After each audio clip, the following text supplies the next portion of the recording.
Now, as we turn to Europe, we want to look at some of the key pieces that are coming to pass when we start looking at the composite, some of these pressure points that we've talked about. So the consumer confidence came in at negative 16.1, very in line with May.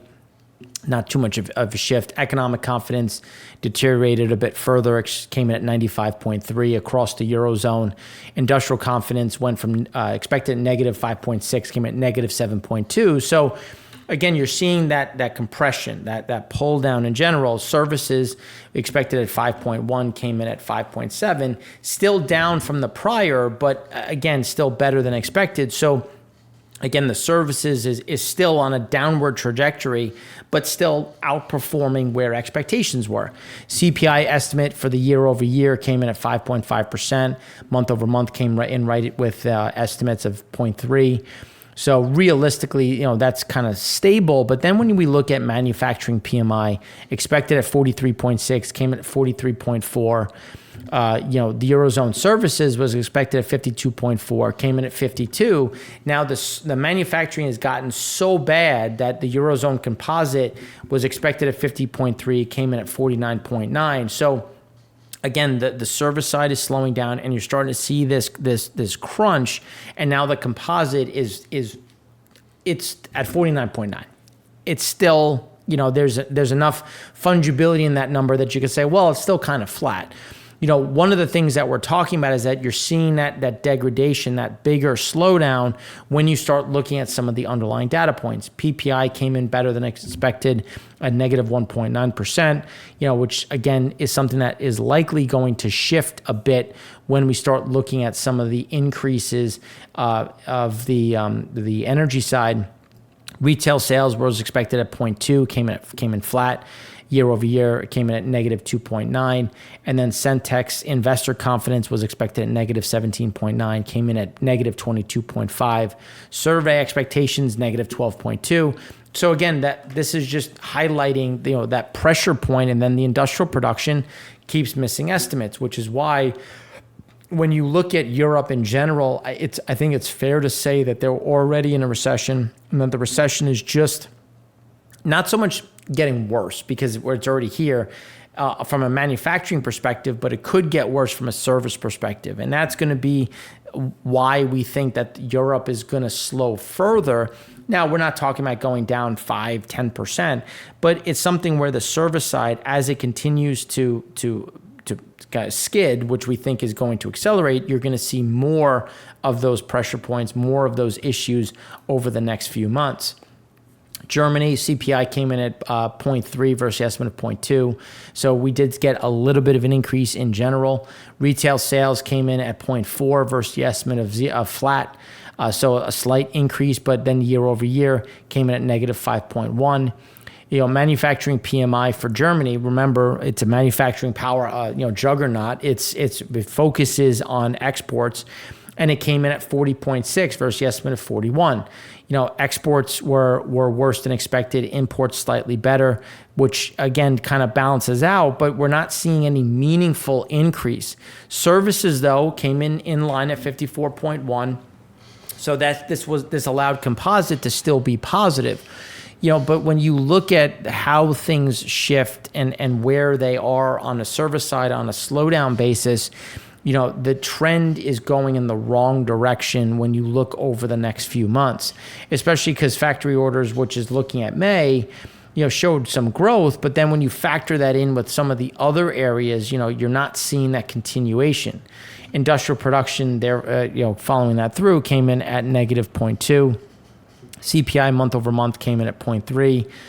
Year over year, 6.4. And then survey expectations for ZEW was expected at negative 10.6, came in at negative 14.7. So expectations for July onwards are showing an acceleration to the downside, with the current situation sitting, right in just slightly better than estimates, but worse than previous.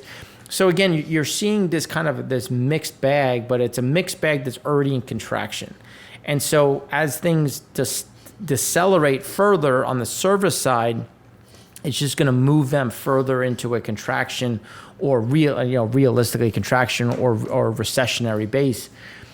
France is showing something similar when you look at CPI, right in line with estimates of 0.2, so you're still growing. Consumer spending expected at 0.7, came in at 0.5. PPI came in at negative 1.4.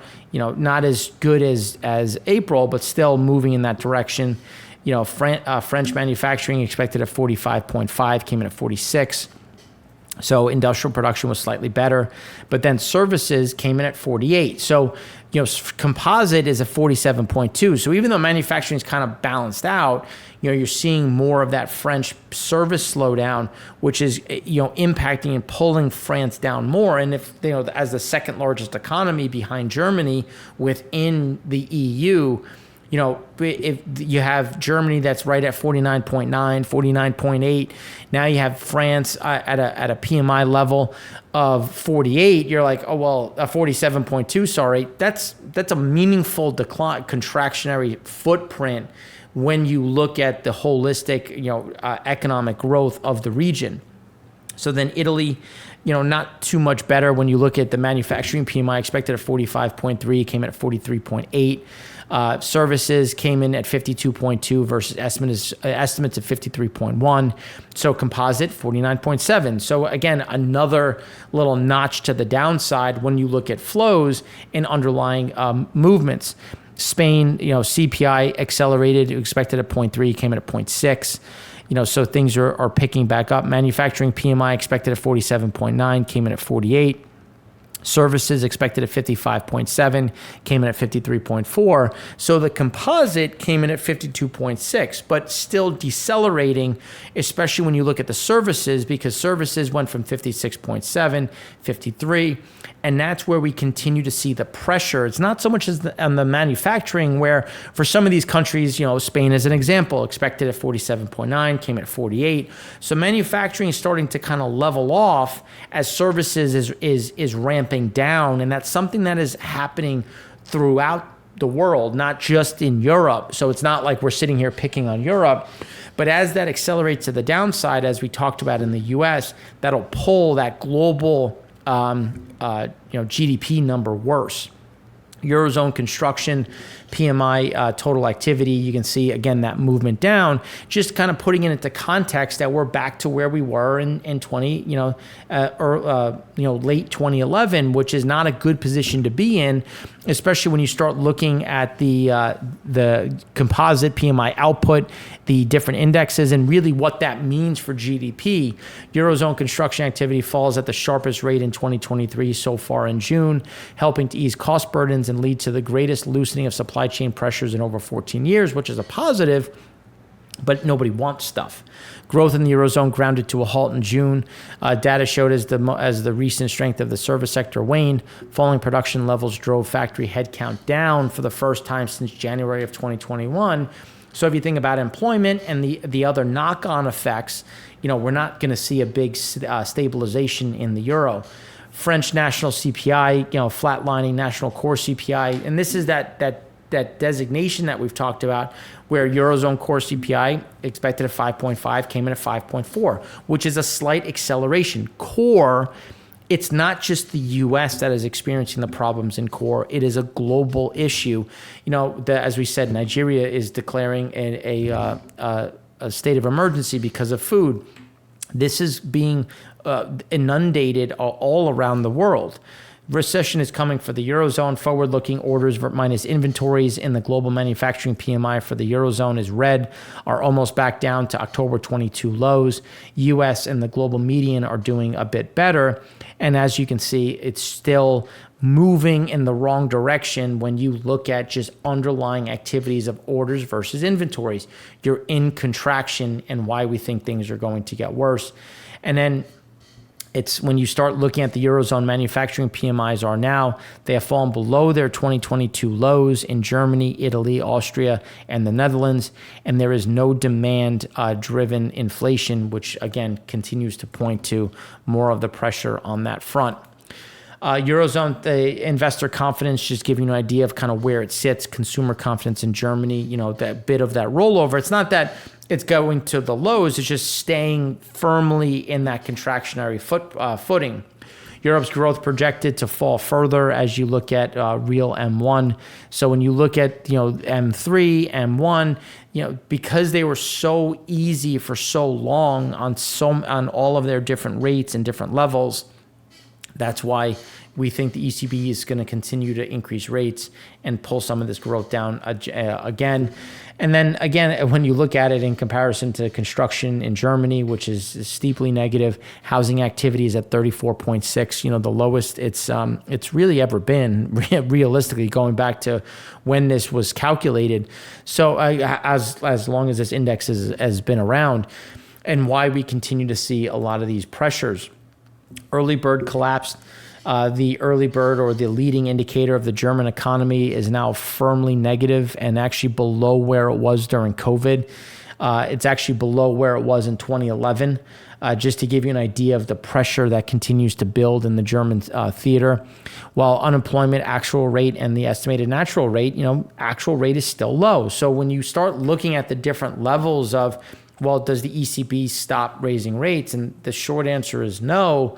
When you look at inflation, when you look at employment, which is why some of these things are going to continue to worsen. New orders, as we said, in Germany came at 36.9. French new orders came in at 41.4, all moving back down to the lows, all leading indicators showing that manufacturing is not getting better.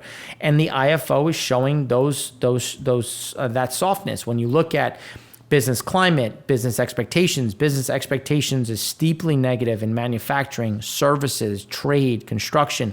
There's nothing that's showing any real stabilization, especially on the service side. So service is where, when you look at the business climate, you're starting to see, again, that rollover. And as that rolls and pulls that activity down, that's where we're going to get more pressure.